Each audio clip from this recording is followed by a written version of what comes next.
دو قسمیں ہیں، ایک مادی لحاظ سے اپنے آپ کو ٹھیک کرنا، ایک روحانی اعتبار سے اپنے آپ کو ٹھیک۔ ہمیں ٹھیک ہونے کے لیے دونوں طرح سے ٹھیک ہونا ہے، جسمانی اعتبار سے بھی اور روحانی اعتبار سے بھی۔ روحانی میں پھر دو چیزیں، دل کے اعمال اور ظاہری اعمال۔ تو میں عرض کر رہا تھا کہ جتنی بھی یہ چیزیں ہیں، چاہے آپ ظاہری اعتبار سے اپنے آپ کو ٹھیک کرنا چاہو، چاہے آپ روحانی اعتبار سے، اس کے لیے جو بنیادی چیز ہے وہ ہے ہمت۔ وہ کیا ہے؟ ہمت۔ آپ کچھ بھی کرنا چاہتے ہو، ہمت کے بغیر نہیں ہو سکتا۔ دو چیزیں چاہیے ہوتی ہیں، ایک صحیح نالج مل جائے، ایک ہمت ہو۔ نالج ہی صحیح نہیں ہے تو آپ کو پتہ ہی نہیں چلے گا کہ صحیح راستہ ہے کون سا۔ مثال کے طور پر آپ نے اپنی صحت ٹھیک کرنی ہے، کسی نے آپ کو بتا دیا کہ 6 پراٹھے روزانہ کھاؤ گے تو طاقتور ہو جاؤ گے۔ آپ نے ہمت کر کے 6 پراٹھے کھانا شروع کر دیے تو کیا طاقتور ہو جاؤ گے؟ خود پراٹھا بن جاؤ گے تھوڑے دنوں میں۔ آپ 6 برگر کھانا شروع کر دیے، خود برگر بن جاؤ گے تھوڑے دنوں میں۔ حالانکہ ہمت تو آپ نے بہت دکھائی، لیکن آپ کے پاس نالج صحیح نہیں تھی۔ بعض دفعہ نالج صحیح نہیں ہوتی۔ اب 6 گلاس اٹھ کے لوگ صبح نہار میں پانی پی رہے ہوتے ہیں نا، بعض ڈاکٹروں کے کہنے پر۔ وہ نارمل آدمی اگر یہ کرے گا تو نالج صحیح نہیں، بیڑا گرک کر دے گا اپنا۔ ہاں، کسی بیماری میں ڈاکٹر نے بتایا الگ بات ہے۔ تو نالج صحیح ہو انسان کے پاس، لیکن اتنا بھی کافی نہیں ہے۔ ہمارے پاس بعض دفعہ نالج صحیح ہوتی ہے، ہم سب کو پتہ ہے 5 نمازیں فرض ہیں، یہ نالج ہے یا نہیں؟ لیکن پڑھ لیتے ہیں کیا؟ فجر میں جتنے نمازی اور جمعے میں نمازی، جمعے میں ہمت ہوتی ہے، فجر میں پتہ نہیں کیا مسئلہ ہو جاتا ہے، اٹھا ہی نہیں جا رہا ہوتا۔ تو یہ حالانکہ اگر اس اللہ کو نہ مانتے تو جمعہ بھی نہ پڑھتے نا۔ پھر ہندو پڑھنے آتا ہے جمعے کی نماز، ہندو سے آپ بولو تو فجر کیوں نہیں پڑھتا، وہ کہتا ہے میں تو عید بھی نہیں پڑھتا بھائی، میں اسلام کو مانتا ہی نہیں ہوں۔ ہم سے اگر یہ کوئی پوچھے کہ تو فجر کیوں نہیں پڑھتا، اگر وہ جواب میں کہ میں اسلام کو مانتا ہی نہیں، تو ہم کہیں گے پھر جمعہ کیوں پڑھنے آیا تو؟ اس لیے وہ مانتا ہے اسلام کو، تبھی تو جمعہ پڑھنے آ رہا ہے نا۔ لیکن جس اللہ نے بتایا جمعہ فرض ہے، اسی نے فجر کو بھی کیا قرار دیا؟ فرض۔ لیکن فجر میں مارکیٹ سے لوگ کیا ہوتے ہیں؟ شارٹ۔ وجہ کیا ہے؟ جمعے کے لیے اتنی زیادہ ہمت نہیں چاہیے جتنی ہمت فجر کے لیے چاہیے۔ تو نالج کا مسئلہ نہیں ہے، مسئلہ ہے کم ہمتی کا۔ تو میں اس پر پچھلے ہفتے بیان لے کے چلا تھا کہ کم ہمتی 2 وجہ سے ہوتی ہے۔ ہر مصیبت کے پیچھے کم ہمتی ہے، سستی ہے، پوستی پنا جسے کہتے ہیں۔ ڈاکٹروں سے سنا ہوا ہے جاگنگ کرنی چاہیے، نہیں کرتے، ابے چلا ہی نہیں جاتا یار، کون کرے گا، چھوڑو پڑے میں۔ سنا ہوا ہے حکیموں ڈاکٹروں سے بادام کھانے چاہیے، ابے کون چھیلے گا بیٹھ کے، برگر آ منگا، پیزا پھوڑ پھاڑ دے۔ ڈاکٹروں سے سنا ہوا ہے سگریٹ صحت کے لیے کیا ہے؟ نقصان دہ۔ ابے جب چھوڑو تو ایک ٹینشن ہوتی ہے یار، وہ پی لو یار بس۔ 20 چیزیں ہیں جن کی ہمارے پاس صحیح نالج ہے، مگر اس نالج پر عمل کیوں نہیں ہو رہا؟ کم ہمتی کی وجہ سے۔ سمجھتے ہو گے نہیں سمجھتے؟ تو یہ پوائنٹ سمجھ میں آیا کہ نہیں آیا؟ اب ہمت جو پیدا ہوتی ہے نا، کم ہمتی جو ہوتی ہے، کم ہمتی کی بھی 2 وجوہات ہیں، ایک روحانی وجہ اور ایک مادی وجہ ہے۔ روحانی وجہ تو میں بتاؤں گا، اس کا علاج کیا ہے۔ روحانی کا مطلب یہ کہ آپ صحیح ہیں، آپ کی باڈی کم ہمت نہیں ہے، باڈی ایک پاورفل ہے، طاقتور جسم ہے۔ ایک مثال دیتا ہوں، آپ کی نیند ہی پوری نہیں ہوئی، 2 دن سے جاگے ہوئے ہو، تو کسی بھی کام کی ہمت پیدا ہوگی آپ میں؟ کسی بھی کام کی ہمت نہیں ہوگی۔ اب یہ جسمانی وجہ ہے، روحانی وجہ ہے، جسمانی وجہ ہے۔ اس کا علاج کسی بزرگ کے بیان سننا نہیں ہے کہ آپ بزرگوں کے بیان سنیں تاکہ ہمت پیدا ہو، یا موٹیویشنل اسپیکر کو۔ اس کا علاج ہے سو جا، نیند پوری کر لے، دماغ فریش ہوگا، ورنہ اور مرے گا تو مادی وجہ بھی ہے اور روحانی وجہ۔ اب مادی وجہ، جو گورے ہیں یا لبرل سیکولر لوگ ہیں، صحت بنانے میں بڑے ایکٹیو ہوتے ہیں، وہ ہمت ہوتی ہے، مذہب میں بالکل ڈھیلے ہوتے ہیں۔ وجہ کیا ہے؟ کہ ان میں کچھ روحانی خرابی ہوتی ہے، آخرت پر جیسا ایمان ہونا چاہیے وہ نہیں ہوتا، جنت جہنم پر جو یقین ہونا چاہیے وہ نہیں ہوتا، اللہ کی جو محبت ہونی چاہیے وہ نہیں ہوتی، دنیا کے مسافر خانے کا استحضار ہونا چاہیے وہ نہیں ہوتا۔ تو دونوں چیزوں کو جب تک، دونوں قسم کی بیماریوں کو ٹھیک نہیں کرو گے، اس وقت تک ہمت پیدا نہیں ہوگی۔ اور یاد رکھو، کم ہمتی ایک ایسی بیماری ہے، آخرت تو تباہ ہوتی ہے، دنیا بھی برباد ہوتی ہے کم ہمت آدمی کی۔ دنیا میں سست اور کم ہمت کو زندہ رہنے کا حق ہی نہیں ہے، مر جاتے ہیں یہ لوگ، اور زندگی ان کی موت سے بدتر ہوتی ہے، موت سے بدتر زندگی ہوتی ہے۔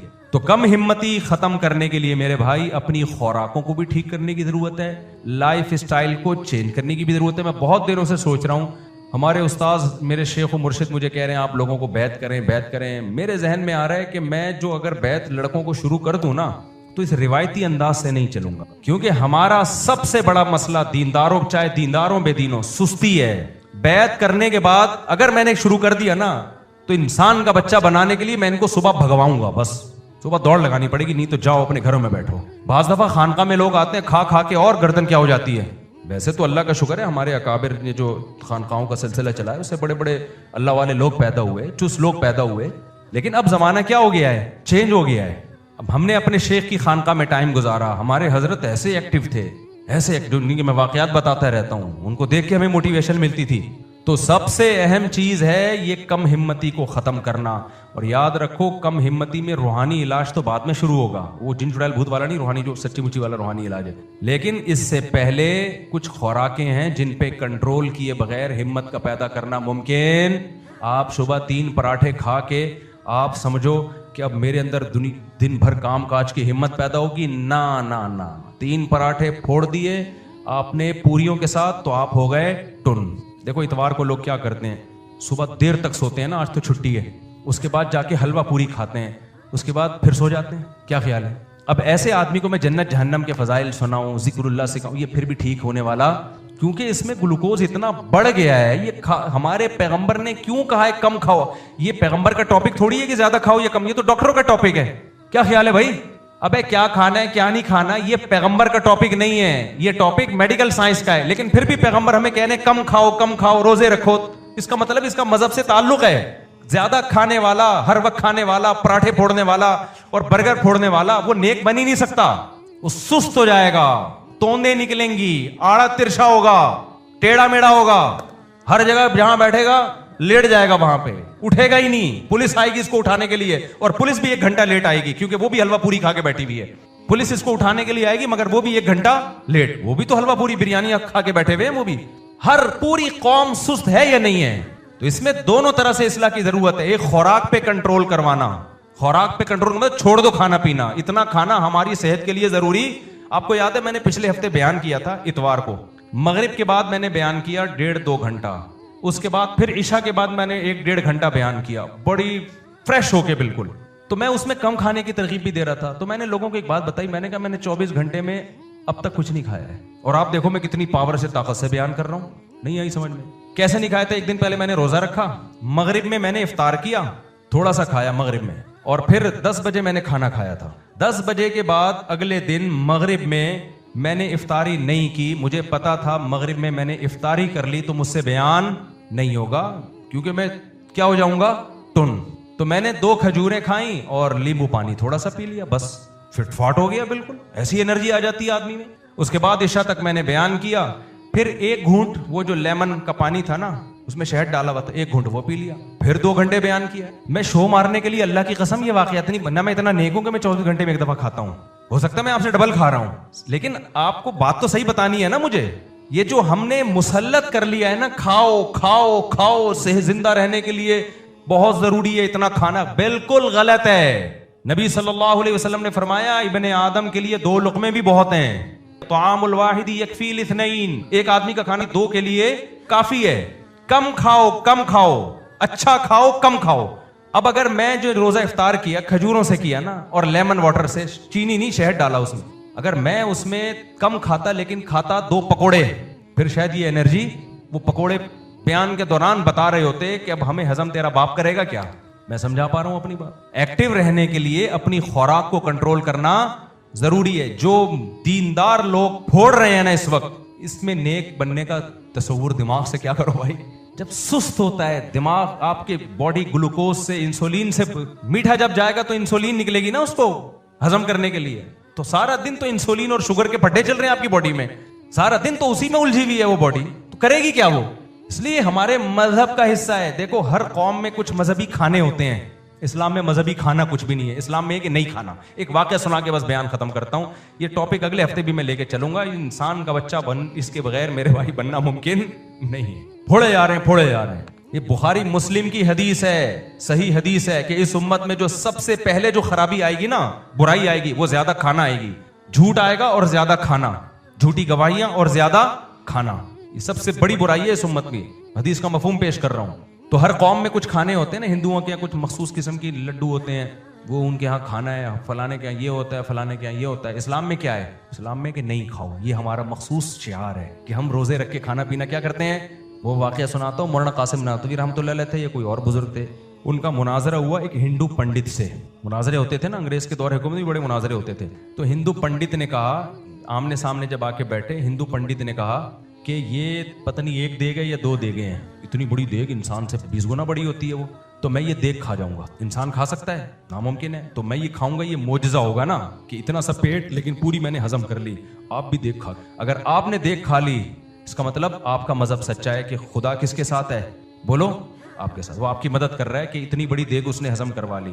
اگر میں نے کھا لی اور پیٹ خراب نہ ہوا, ہضم ہو گئی ہے, میں مرا نہیں, تو اس کا مطلب بھگوان کس کے ساتھ ہے؟ میرے ساتھ ہے. کہ ایک معجزے ہوتے ہیں نا کہ بھئی جو چیز عقلاً ممکن نہیں ہے وہ ہو گئی, تو اس کا مطلب اس کے پیچھے خدائی طاقت ہے. انہوں نے پھر تھوڑی دیر کے بعد کہا دیکھو بھائی, انسان کا کام ہے خواہشات پہ کنٹرول. بھوک لگ رہی ہو پھر بھی نہ کھا, یہ ہے.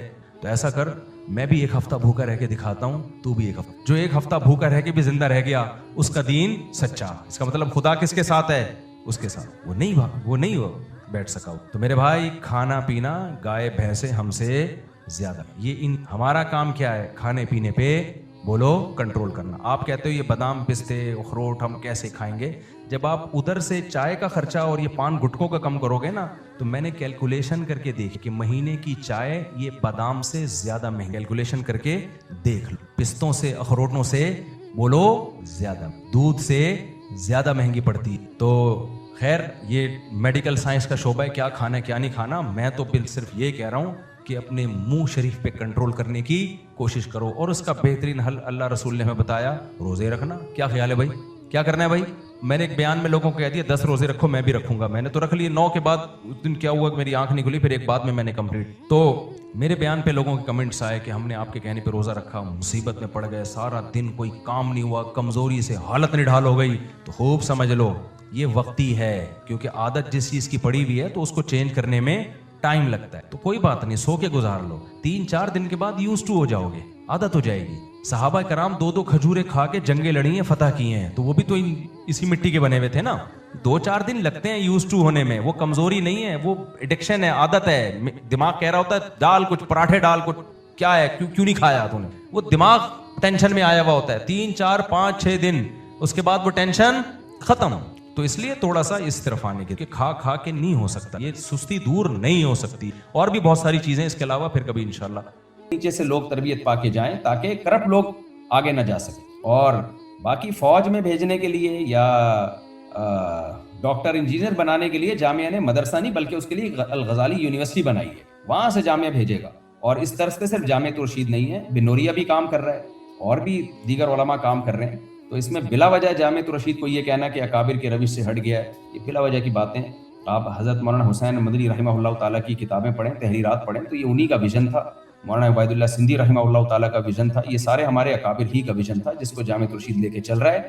اور جامعہ کسی کے خلاف نہیں ہے, وہ کہہ رہا ہے جو بھی دین کے شعبے میں ہمارے دینی مدارس کام کر رہے ہیں سب ہمارے اکابر ہیں, سب ہمارے سراکوں. یہ بہت پیارا صاف ستھرا سا پیغام ہے.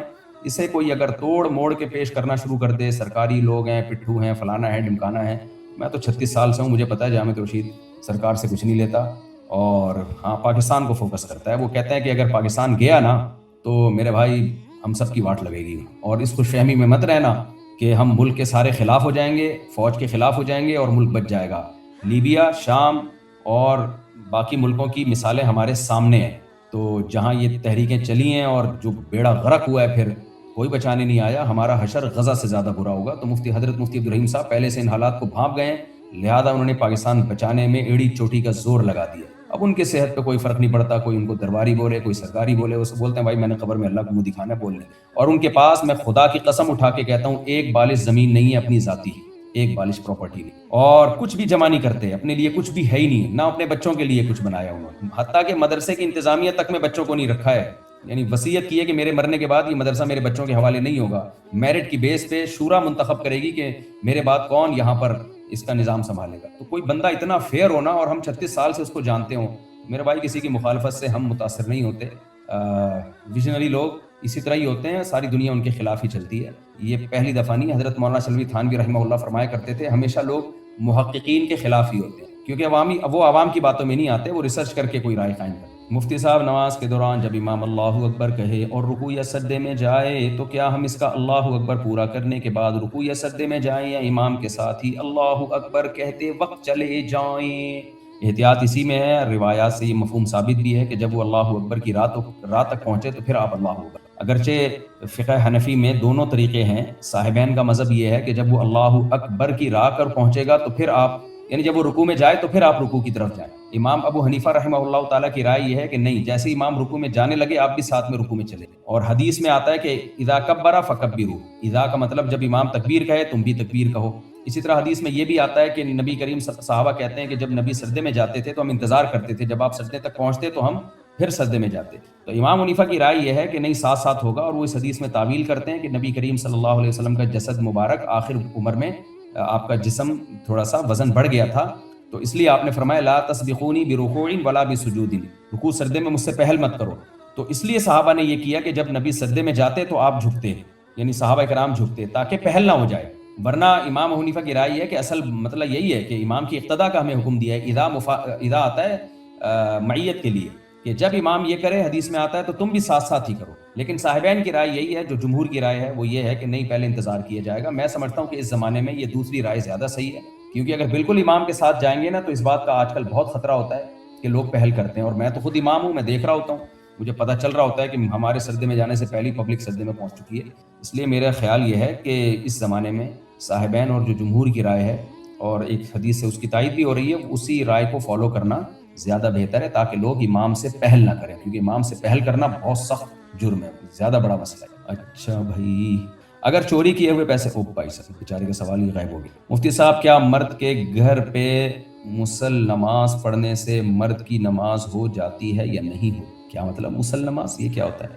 اور کیا یہ گھر پہ نماز پڑھی تو کیا یہ قبول ہوتی ہے کہ نہیں؟ اچھا، میرا خیال ہے یعنی جماعت سے نماز نہیں پڑھ رہے، گھر پہ نماز پڑھ رہے ہیں. نبی کریم صلی اللہ علیہ وسلم نے فرمایا لا صلاۃ لجار المسجد الا فی المسجد، جس کے قریب میں مسجد ہو تو اس کی نماز گھر میں نہیں ہوتی. تو بہت شدید وعید ہے کہ فرض نماز مسجد میں جا کے ہی پڑھنا ضروری ہے. باقی علماء نے دوسری حدیثوں کو سامنے رکھ کر اس کا مطلب یہ بیان کیا ہے کہ اگر کوئی گھر میں انفرادی نماز پڑھے تو نماز کا ایک تو جماعت چھوڑنے کا گناہ ملے گا اور 27 درجے ثواب سے وہ محروم ہو جائے گا. تو فرض تو ادا ہو جائے گا، قضا کرنے کے گناہ سے تو بچ جائے گا، لیکن بہت بڑے ثواب سے اس کی محرومی ہوگی. اس لیے فرض نماز مسجد ہی میں جا کے پڑھا کرے. حرمت مصاہرہ کا پرانا مسئلہ کا فتویٰ لینا چاہیے؟ جی ہاں، لینا چاہیے. اگر خدا نخواستہ کوئی ایسا مسئلہ ہو گیا تو کسی دارالفتہ سے، قریبی دارالفتہ سے فتویٰ لینا چاہیے، معتبر دارالفتہ.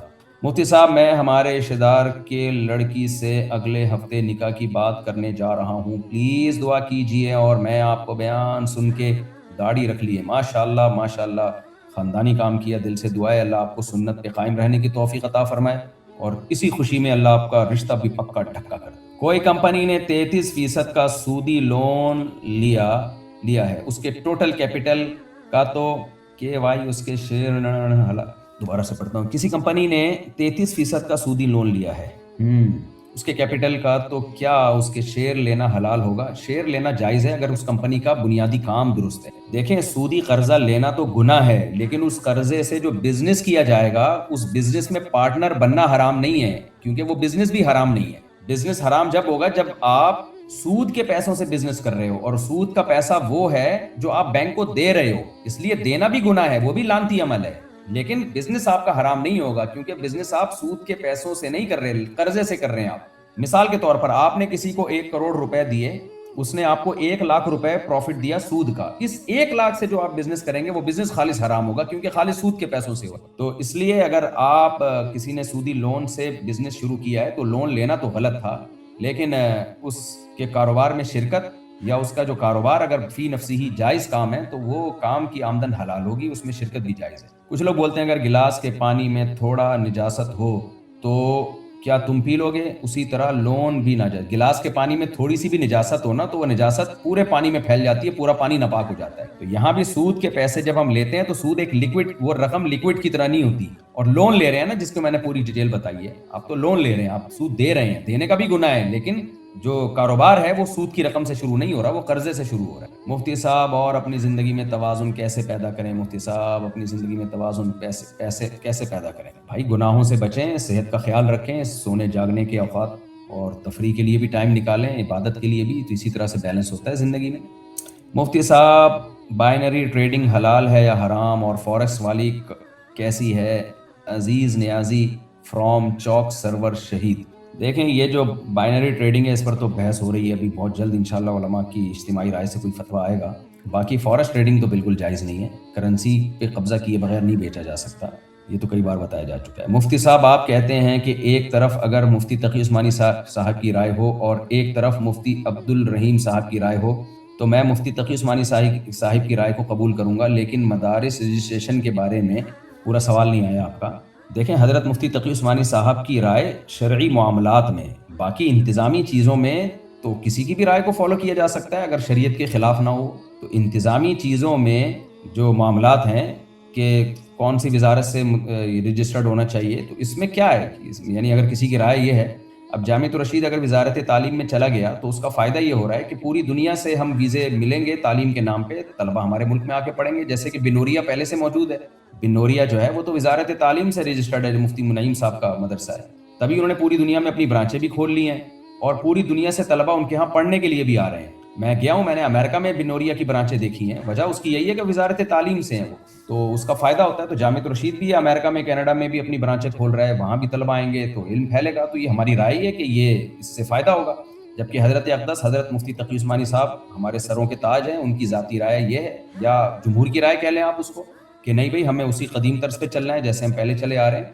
تو یہ کوئی ایسی بات نہیں ہے کہ جس میں کوئی کھلاڑا ڈال دیا جائے اور کہا جائے کہ علماء دیوبند دو حصوں میں ڈیوائیڈ ہو چکے ہیں، یہ ایسا کچھ بھی نہیں ہے۔ اور حضرت مفتی تقی عثمانی صاحب نے بھی یہی فرمایا ہے کہ جو وزارت تعلیم میں جانا چاہے ادھر چلا جائے، جو سوسائٹی ایکٹ کے تحت آنا چاہے وہ ادھر آ جائے۔ تو حضرت کی ہماری رائے حضرت کی رائے کے خلاف نہیں ہے، وہ بھی اس کو ناجائز نہیں سمجھتے، وہ کہتے ہیں یہ بھی ٹھیک ہے اگر کوئی کسی کو اس پہ اطمینان ہے۔ تو ان کا ظرف بڑا ہے، یہ جو چھوٹے موٹے لوگ ہوتے ہیں نا یہ زیادہ مسئلے کر رہے ہوتے ہیں۔ میرے ہیئرز بہت پتلے اور سلکی ہیں، نماز میں اسکارف سے ایک دو بال باہر آ جاتے ہیں ہلکے سے، مجھے لگتا دھاگا ہوگا لیکن ہیئر، کیا نماز ٹوٹ جاتی ہے؟ نہیں، اس سے نماز نہیں ٹوٹتی، لیکن یہ جائز نہیں ہے۔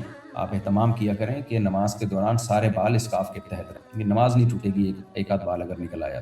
مفتی صاحب میں آپ جیسے لوگوں کے ساتھ وقت گزارنا چاہتا ہوں، کام کرنا چاہتا ہوں تاکہ پاکیزہ زندگی گزاروں۔ میری عمر 21 سال ہے، میں آپ سے اور حضرت مفتی ابراہیم صاحب سے بات کرنے اور ملنے کا بہت دل کرتا ہے، کبھی آ جائیں خوشبو لگا کے مل لیں گے انشاءاللہ، صلو علی الحبیب۔ مفتی صاحب اگر کمپنی 5 لاکھ دے کر 6 لاکھ لینے کو کہے لیکن واپسی کوئی ٹائم نہیں ہے، جب آپ کما کر دے سکتے ہو، ہمیں سروس پلیٹ فارم بھی ایسے لون دیتے ہیں کہ آپ سروس بھی بیچ کر دے دو، نہیں یہ جائز نہیں ہے بھائی۔ جب بھی کسی کو پیسہ دیا جاتا ہے اس کے ساتھ کاروبار میں پروفٹ میں شرکت کی جاتی ہے، یہ ٹھیک نہیں ہے کہ 5 لاکھ دے کر 6 لاکھ لے لینا، یہ ٹھیک نہیں ہے، جائز نہیں۔ کوئی کمپنی سود لیتی ہو بینک سے، ان بینک کہاں چلا گیا، سوال غائب ہو گیا، سوری۔ کیا میں اپنی یونیورسٹی میں لڑکیوں کو اس غرض سے دیکھ سکتا ہوں کہ شادی کے لیے کسی کو پسند کر سکوں؟ میری نیت بالکل صاف ہے۔ نہیں، آپ کی نیت بالکل بھی صاف نہیں ہے، ایسے ساری زندگی لڑکیاں تاڑتے رہیں گے آپ، یہ طریقہ ٹھیک نہیں ہے۔ بعض لوگ دوسری شادی کے لیے سارا دن فیس بک پہ بیٹھے رہتے ہیں، لڑکیاں تاڑتے رہتے ہیں بیٹھ کے۔ تو آپ یونیورسٹی جایا کریں پڑھنے کے لیے، اور جب نکاح کرنا ہو تو مشورہ کر کے جہاں بہتر سمجھیں وہاں پیغام نکاح بھیج کر شادی کر لیں آپ۔ یہ طریقہ ٹھیک نہیں ہے، اس سے بد نظری کی عادت پڑتی ہے، حرام جذبات پیدا ہوتے ہیں دل کے اندر، شہوت بھڑکتی ہے، اور ایسا تھوڑی ہوگا جو لڑکی آپ کو اچھی لگ رہی ہے آپ وہاں پیغام بھیجیں اور ہو جائے، ایسا کہاں ہوگا؟ تو اس لیے یہ طریقہ ٹھیک نہیں۔ ہاں، جہاں پہلے سے نکاح کا پروگرام بن جائے، کسی نے آپ کو بتایا کہ فلاں جگہ لڑکی ہے، یہ وہ اس کے بارے میں بتا دیا، پھر اس کو ایک نظر دیکھنا جائز ہے پیغام بھیجنے سے پہلے۔ جمعے کے خطبوں کے دوران جب نبی کریم صلی اللہ علیہ وسلم کا نام آتا ہے تو کیا درود پڑھیں یا خاموشی اختیار کریں؟ حدیث میں صحیح حدیث ہے، نبی کریم صلی اللہ علیہ وسلم نے فرمایا امام جب ممبر پہ بیٹھ جائے تو خاموش ہو جاؤ۔ خاموشی میں ہر طرح کی خاموشی ہے، بالکل خاموش دل میں درود پڑھا جائے، زبان سے نہ پڑھا جائے۔ اگر بیٹا ماں باپ کی ذمہ داری اٹھانے کو تیار نہ ہو تو بیٹی کی کیا ذمہ داری ہے؟ اگر بیٹی پڑھی لکھی ہو، جاب بھی کر سکتی ہو اور ماں باپ کو ضرورت بھی ہو، اگر وہ پریشان رہیں گے بیٹی کو گناہ ملے گا؟ اگر لڑکا کمبخت نالائق وہ اپنی ذمہ داری نہیں اٹھا رہا تو بیٹی کے لیے پھر جاب کرنا جائز ہے ماں باپ کی ذمہ داری اٹھانے کے لیے، لیکن بچی کو چاہیے کہ اپنی شادی کی بھی فکر کرے۔ بعض دفعہ ماں باپ کے چکر میں اس بیچاری کی شادی نہیں ہوتی، عمر نکل جاتی ہے، ماں باپ تو پھر دنیا سے چلے جاتے ہیں، یہ تباہ و برباد ہو جاتا ہے۔ تو اس لیے دونوں کام ساتھ ساتھ کریں، اگر رشتہ جیسے ہی ملتا ہے شادی کر لیں اور پھر لڑکے کو فوکس کریں۔ قانون بھی مضبوط نہیں ہے ہمارے ہاں، ایسی صورت میں لڑکے کو قانون مجبور کرے گا کہ تمہارے ماں باپ کو پالنا تمہاری ذمہ داری ہے۔ کیا اسٹاک ٹریڈنگ حلال ہے یا حرام؟ اسٹاک ٹریڈنگ جائز ہے، اس کی صورتیں پوچھیں گے تو بتاؤں گا۔ لڑی طلاق کوئی بھی چیز ناجائز نہیں ہوتی، نہ ناجائز ہوتی ہے نہ جائز ہوتی۔ میں آلریڈی جاب بغیر ڈگری کر رہا ہوں لیکن میرے پیرنٹس پھر بھی ڈگری چاہتے ہیں تو کالج کی وجہ سے جاب چھوڑنی پڑے گی، کیا میرے لیے ان کی اطاعت کرنا فرض ہے؟ یہ جو اس طرح کے بالکل پرسنل معاملات ہوتے ہیں نا، کمانے سے متعلق یا پڑھائی سے متعلق، اس میں والدین کی اطاعت واجب نہیں ہوتی، لیکن کر لیں گے تو اچھی بات ہے۔ باقی آپ خود فیصلہ کریں کہ ایسا نہ ہو کہ آپ کا فیوچر تباہ ہو جائے۔ بعض دفعہ والدین محبت میں کوئی بات تو کہہ رہے ہوتے ہیں لیکن ان کے پاس تجربہ یا نالج زیادہ نہیں ہوتی، بچوں کا مستقبل پھر خراب ہو جاتا ہے۔ کوشش یہ کریں حتی الامکان والدین کو راضی کرنے کی کوشش یہ کریں، لیکن آپ پر ان چیزوں میں اطاعت، اگر آپ کو خطرہ ہے کہ نقصان ہوگا آپ کو فیوچر میں، تو پھر اطاعت لازم ہے۔ مفتی صاحب، میرے جہاں میں ہمارے نبی اور صحابہ کے لیے کبھی کبھی بہت ہی غلط اور برے خیالات آتے ہیں، پوری کوشش کے باوجود روکنے دیں۔ یہ وسوسہ ہے، اس سے کوئی نقصان نہیں ہوتا۔ یہ جتنا آپ ٹینشن لیں گے اتنے اور زیادہ آئیں گے۔ نہ ان کو بھگانے کی کوشش کریں، نہ ان کو دماغ میں لائیں، اپنے آپ کو بزی رکھیں تو یہ خود بخود ختم ہو جائیں گے۔ سوچنا شروع کر دیا تو نقصان ہوگا، تو آنے دیں، کچھ نہیں ہوتا اس سے۔ یہ انسان کی فطرت ہے، جس چیز کو بھگاتا ہے وہ اور دماغ میں آتی ہے۔ حضرت معاویہ رضی اللہ تعالیٰ عنہ نے حضرت عمر کے بارے میں کیا کہا ہے؟ مجھے یاد نہیں بھائی۔ لڑکے کے نکاح میں لڑکے کا باپ اور لڑکے کا سگا بھائی گواہ بن سکتے ہیں، جبکہ کہ لڑکی کی طرف سے کوئی موجود نہیں ہے۔ کوئی بھی دو مسلمان عاقل بالغ مرد یا ایک مرد دو عورتیں گواہ بن سکتے ہیں، چاہے وہ لڑکے کے رشتہ دار ہوں یا نہ ہوں، اس سے کوئی فرق نہیں۔ مفتی صاحب، اگر فجر ٹائم کپڑوں پر کوئی مدی دیکھیے تو جو انگلی کے ایک پاٹ کے برابر ہو تو کیا اس کو بغیر پانی کے صاف کرنا نماز پڑھ سکتے ہیں؟ تھوڑی سی نجاست اگر کپڑوں پہ لگی ہو نا تو اس سے بچنا چونکہ ممکن نہیں ہے، اس لیے ما جعل علیکم فی الدین من حرج، اس آیت کے تحت فقہاء نے بیان کیا ہے کہ اتنی نجاست معاف ہے۔ تو یہ جو ہتھیلی کی گہرائی ہے نا، جو پہلے زمانے میں 5 روپے کا سکہ ہوا کرتا تھا، پتہ نہیں ہے کہ نہیں ہے، تو اتنی نجاست اگر لگی ہوگی تو اس کو دھونا واجب ہے۔ اس سے کم ہوگی تو اس کو دھونا لازم نہیں ہے، لیکن دھو لیں تو اچھی بات ہے۔ اللہ تعالیٰ پاک صاف رہنے والوں کو پسند کرتے ہیں، یحب التوابین و یحب المتطہرین۔ اچھا بھائی، جو سوال پکڑائی میں آ رہے ہیں میں ان کو لے رہا ہوں۔ آپ جے یو آئی کے موقف کے ساتھ ہیں جو مولانا فضل الرحمان نے فوج کے خلاف اسٹیٹمنٹ دی ہے، آپ مجھے کیوں سیاست میں گھسیٹ رہے ہو میرے بھائی؟ دیکھیں، یہ جو بارڈر پہ لڑنے والے فوجی ہیں نا، ان کو تو کوئی بھی ان کی حوصلہ شکنی نہیں کر سکتا۔ تنخواہ لے کے اگر لڑنے کی جہاں تک بات ہے تو ہم مسجد میں امامت کر رہے ہیں تو اس کی ہم تنخواہ لے رہے ہیں، پھر تو ہمارے امامت بھی ضائع ہو جائے گی۔ مدرسوں میں جو صحیح ہے بخاری، صحیح ہے مسلم، ہدایہ، قدوری پڑھا رہے ہیں، علم دین پڑھا رہے ہیں، وہ سارے اساتذہ 99% تو سب تنخواہ لیتے ہیں، تو پھر تو سب کی آمدن حرام ہو جائے گی، یا ہم یوں کہیں گے کہ کسی کو بھی ثواب نہیں ملے گا۔ طلبہ اپنے اساتذہ کا ادب چھوڑ دیں گے، بولیں گے آپ تو تنخواہ لے کے بخاری پڑھا رہے ہو، ہم پہ کون سا احسان کر رہے ہو۔ تو میرا خیال ہے یہ شاید ان کی زبان سے کچھ مبالغہ آ رہی ہو گئی ہے اس میں۔ باقی یہ جو ہے نا سوال جواب کا سیشن ہے، اس میں کویشچن اینڈ آنسر پوچھیں، شخصیات کے بارے میں نہ پوچھیں۔ جو لوگ بھی اس وقت پاکستان کے بارڈر پہ ہمارے فوجی جوان جانیں دے رہے ہیں، خدا کی قسم لا الہ الا اللہ، وہ سب ہمارے محسن ہیں اور مجاہد ہیں وہ۔ اور کیونکہ اگر پاکستان کمزور پڑ گیا نا تو ہمارا حشر غزہ سے زیادہ برا ہوگا۔ اس لیے کسی کو جرنیلوں سے اختلاف ہو 100 دفعہ کریں، لیکن یہ جو فوجی لوگ جو میری اور آپ کی جنگ لڑ رہے ہیں پاکستان بچانے کے لیے، ان کو اپریشیٹ کرنا ہم سب کی بنیادی ذمہ ہے۔ اور ہمارے جے یو آئی کے جو علماء ہیں ان کے بھی بعضوں کے بچے فوج میں بڑے بڑے عہدوں پر ہیں۔ یہ جو فوج کے لوگ ہیں یہ تو سب کسی کے چچا ہوگا، کسی کا ماموں ہوگا، کسی کا کزن ہوگا، یہیں سے سارے لوگ جاتے ہیں۔ جہاں تک تنخواہ لینے کی بات ہے تو سب تنخواہ لیتے ہیں بھائی، مسجد کی امامت کی بھی تنخواہ لی جاتی ہے، مدرسوں میں جو پڑھا رہے ہیں وہ بھی تنخواہ لیتے ہیں۔ کام دیکھا جائے گا، تنخواہ لے کے ایک آدمی شراب بیچنے کی بھی تنخواہ لے سکتا تھا نا، لیکن وہ ایک جائز کام کی تنخواہ لے رہا ہے، ملک کو بچانے کی تنخواہ لے رہا ہے، اس سے اچھا کون سا کام ہو سکتا ہے؟ نبی کریم صلی اللہ علیہ وسلم نے فرمایا کہ ایک شخص اپنی زوجہ سے اپنی خواہش پوری کرتا ہے، اس پہ بھی اس کو ثواب ملتا ہے۔ صحابہ نے کہا یا رسول اللہ، وہ تو خواہش پوری کر رہا ہے، تو آپ نے فرمایا وہ حرام طریقے سے بھی تو کر سکتا تھا نا۔ جب وہ زنا کرتا تو گناہ ملتا، تو زنا سے بچ کے بیوی کے پاس آ رہا ہے تو اس کو ثواب کیوں نہیں ملے گا؟ پھر آپ صلی اللہ علیہ وسلم نے فرمایا، جس کا مفہوم یہ ہے کہ جب حرام میں اس کو گناہ ملتا ہے تو یہ کیا بات ہے، تم حرام پہ گناہ کو تو مان رہے ہو کہ ملے گا اور حلال پہ ثواب نہیں ملے گا، یہ نہیں مان رہے۔ تو تنخواہ لے کے کوئی غلط بھی کر سکتا ہے، کمانے کا ذریعہ چوری، ڈکیتی اور شراب کی فروخت بھی ہو سکتی ہے، لیکن اگر کوئی اس بات کی تنخواہ لے رہا ہے کہ وہ بارڈر کی حفاظت کر رہا ہے تو یہ بڑا ہی مقدس کام ہے۔ اور حضرت عمر رضی اللہ تعالیٰ عنہ کے دور سے فوجیوں کی تنخواہیں متعین کی گئی تھیں، مجاہدین کی تنخواہیں۔ اس لیے ایسے موقع پہ ہم سب اپنے تمام تر سیاسی اختلافات کو بھلا کے اپنے ان جوانوں کے ساتھ ہیں جو اس وقت ہمارے ڈیفنس میں اپنی جانیں قربان پیش کر رہے ہیں۔ اس لیے ملک کی سالمیت پہ کوئی سمجھوتا نہیں کرنا چاہیے۔ باقی مولانا فضل الرحمان کی بات کا کیا مطلب ہے، یہ مولانا فضل الرحمان سے پوچھیں، ہو سکتا ہے ان کا کوئی نیا بیان آ جائے سامنے کہ بھی میں نے جو کہا تھا اس کا یہ مطلب تھا، تو وہ وہی بتائیں گے، میں نہیں بتا سکتا۔ مفتی صاحب، جاب کی سیلری حلال ہے پر کمپنی کی آمدن زیادہ تر حرام، لیکن میرے کام حلال ہے۔ جاب کی سیلری حلال ہے پر کمپنی کی آمدن زیادہ تر حرام۔ اگر کمپنی کی آمدن مکس ہو رہی ہے تو اس میں اگر حرام غالب ہے، واقعی حرام غالب ہے، تو پھر چونکہ آپ کو وہ تنخواہ اسی سے دے رہے ہیں تو پھر آپ کے لیے بھی اس کا استعمال، تنخواہ کا استعمال جائز نہیں. لیکن پہلے کسی مفتی کو بتا دیں کہ کمپنی کر کیا رہی ہے. بعض دفعہ لوگ سمجھ رہے ہوتے ہیں کہ غالب آمدن حرام ہے، حالانکہ وہ حرام ہوتی نہیں. تو پوچھ لیں کسی سے، پوری ڈیٹیل بتا کے فتویٰ لے لیں. حرمت مصاہرہ کا پرانا مسئلے کی کنڈیشن یاد نہ آئے تو کیا فتویٰ لینا؟ بھائی کچھ یاد نہیں ہے تو اپنے آپ کو عذاب میں خود بخود مت ڈالو. یہ فہمی ہو جاتے ہیں لوگ حرمت مصاہرہ کے مسائل میں. یاد نہیں ہے تو بس کچھ بھی نہیں ہے، کوئی حرمت نہیں ہوتی اس سے جب تک 100% یقین نہ ہو.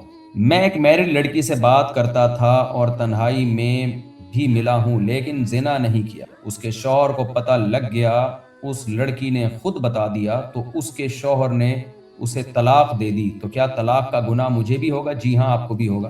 جب شادی شدہ لڑکی سے تعلق قائم کریں گے تو ظاہر ہے پھر میاں کو اکثر پتہ چل ہی جاتا ہے، یہ چیزیں چھپتی نہیں ہیں اور پھر طلاقیں بھی ہوتی ہیں. تو آپ توبہ استغفار کریں، اللہ تعالیٰ سے ایک گھر توڑنے کا ذریعہ بنے. اور جو لوگ بھی یہ کام کر رہے ہیں وہ خدا کے قہر اور غضب سے ڈریں. تو باقی توبہ کریں، اللہ معاف کرنے والا ہے. گڑگڑائیں اللہ کے سامنے، معافیاں مانگیں اللہ تعالیٰ سے. ایک سوال مسلسل میرے آ رہا ہے، وہ اوپر چلا جاتا ہے. میرا پرسنل کوئی پوچھ رہے ہیں کچھ کہ حکومت سے پتہ نہیں کیا. میں تھانہ بھون سے ہوں. مفتی صاحب آپ نے جو کوڈ ڈیزائن کر رہے ہیں اس کا اسلام والا، میں ڈیزائن کر رہا ہوں انشاءاللہ. جیسی ابھی ٹائم لگے گا اس میں نے تحریری طور پر 3 طلاقیں دی تھیں. کسی نے پوچھا ہے اگر دی تھی تو بھائی ہو گئی. ایک سوال مجھ سے بہت زیادہ آ رہا ہے، یہاں اوپر چلا جاتا ہے. مفتی صاحب آپ اور حکومت کو جس طرح کا ہے، اگر شوہر نے تحریری طور پر 3 طلاقیں دے دیں پھر بعد میں نادم ہو کر بیوی سے ازدواجی تعلق قائم کر لیا تو کیا اس پر کوئی کفارہ ہے؟ حرام ہے، کبیرہ گناہ ہے. فوراً علیحدگی اختیار کر لیں ایسے شوہر سے، یہ زنا ہے. 3 طلاقوں کے بعد کوئی صورت نہیں ہے رجوع کی. لڑکیوں کا کیمرے میں آنا جائز ہے یا نہیں؟ جو لڑکیاں آج کل پروموشن کر رہی ہوتی ہیں کسی حلال پروڈکٹ کی آن لائن، جیسے ٹی وی ایڈورٹائزمنٹ ہوتے ہیں، بہت ہی بے حیائی ہوتی ہے بھائی. ان ایڈورٹائزمنٹ جائز نہیں ہے بالکل. کوئی بہت شدید ضرورت ہو تو پردے میں آ سکتی ہے، اور بھی کوئی بہت ہی شدید ضرورت پڑ گئی ہو کسی کو تو جو ذرا ایجڈ عورتیں ہیں وہ اسکاف میں آ سکتی ہیں. ٹی وی کے ایڈ میں جو لڑکیاں آ رہی ہیں وہ تو بالکل ہی ایک بیہودہ لباس ہوتا ہے ان کا. ایام نہر میں قربانی کا انتظار کیا، طواف زیارت کو جاتے وقت حیض ہونے کا شک تھا، طواف زیارت کر لیا، مکمل کرنے کے بعد یقین ہوا کہ حیض شروع ہو چکا تھا. ایام نہر کے بعد پاک ہو کر دوبارہ طواف زیارت کر لیا، بس ہو گیا. اگر پاک ہو کر دوبارہ کر لیا تو اب کوئی دم نہیں ہے، کوئی بکرا کچھ نہیں. مفتی صاحب مسلسل سر درد کا علاج کا کیا علاج ہے؟ سارے ٹیسٹ کروا لیے، سارے نارمل آئے ہیں، سی ٹی اسکین، ای این ٹی سب کچھ صحیح ہے. یہ پچھلے 6 مہینے سے چل رہا ہے، بہت پریشان. اللہ آپ کو شفا عطا فرمائے. کہیں دوسری شادی تو نہیں کر لی آپ نے؟ اگر کوئی وجہ نہ ہو، دوسری شادی کی وجہ سے جو سر میں درد ہوتا ہے وہ کسی مشین میں ٹریس نہیں ہو پاتا. بہرحال میں تو ڈاکٹر نہیں ہوں جو میں آپ کو مشورے دوں، ڈاکٹر سے پوچھیں بھائی. میرا ہندو دوست آفس میں پوچھتے ہیں کہ مکہ مدینہ میں نان مسلم کیوں الاؤ ہیں، ان سے کیوں نفرت ہے؟ صرف مکہ میں الاؤ نہیں ہے، مدینہ میں تو جا سکتے ہیں. نبی کریم صلی اللہ علیہ وسلم کے پاس مدینہ میں ہی سارے غیر مسلم آیا کرتے تھے، اسلام کے بارے میں معلومات لیتے. البتہ حرم میں اللہ نے پابندی لگا دی ہے کیونکہ وہ توحید کا گڑھ ہے جو حرم ہے نا، مکہ والا جو حرم ہے، اور وہاں اسلام نے پابندی لگائی ہے تاکہ وہاں شرک کی سے بالکل دور رہے. اللہ کا اپنا گھر ہے نا، تو اللہ اپنے گھر میں پابندی لگا سکتا ہے کہ بھئی جو شرک کریں وہ یہاں نہ آئیں. باقی مدینہ میں جا سکتے ہیں غیر مسلم، وہاں شرعاً پابندی نہیں ہے. مفتی صاحب السلام علیکم. میرا ایک طالب علم بھائی ہے نسیم، جس کا مولانا مکمل ہونے میں 1 سال باقی ہے. مولانا مکمل ہونے میں 1 سال باقی. وہ صرف ایک شادی کرنا چاہتا ہے، آپ اسے 4 شادیوں کے لیے کوئی نصیحت فرمائیں. نہیں بھائی میں نصیحت نہیں کروں گا. تب پڑھ ہے تو پاس کر، ورنہ برداشت کر. جب اس میں خواہش ہی نہیں ہے تو وہ پھر 2 نہیں کر پائے گا اور وہ پھر حقوق بھی پورے نہیں کرے گا، بوجھ سمجھے گا، ایک کو لٹکا دے گا. یہ اپنے اندر ہی جب تک جذبہ پیدا نہ ہونا یہ کام نہیں ہوتا ہے. آپ سے ملاقات کی ترتیب اور نمبر مل سکتا ہے؟ یار نمبر شیئر کر دیا نا تو پھر کنٹرول کرنا ممکن نہیں ہوگا. حضرت میں نیپال سے ہوں. ہمارے گاؤں میں کھیتی باڑی کے سلسلے میں ایک طریقہ رائج ہے، میں اس کے بارے میں شریعت کا حکم معلوم کرنا چاہتا ہوں. ہمارے یہاں کچھ لوگ زمین کے مالک کو ایک مقرر رقم دیتے ہیں. آپ کا سوال ہی پورا نہیں آیا، آدھا آیا. آپ پوسٹ کر دیں اس ایڈریس پہ، Mufti Tariq Masood, block SC 10 sector 10 north Karachi, Jamia Masjid الفلاحیہ. مفتی صاحب میں تھانہ بھون سے ہوں، محمد اویس تھانوی. السلام علیکم ورحمۃ اللہ وبرکاتہ. میں آپ سے بیعت ہونا چاہتا ہوں، آپ مجھ سے رابطہ کریں، برائے مہربانی جواب دیں. ابھی میں نے بیعت شروع نہیں کی ہے، وقت بہت کم ہے، تو جب ہوگا تو پھر انشاءاللہ رابطہ کر لیجیے.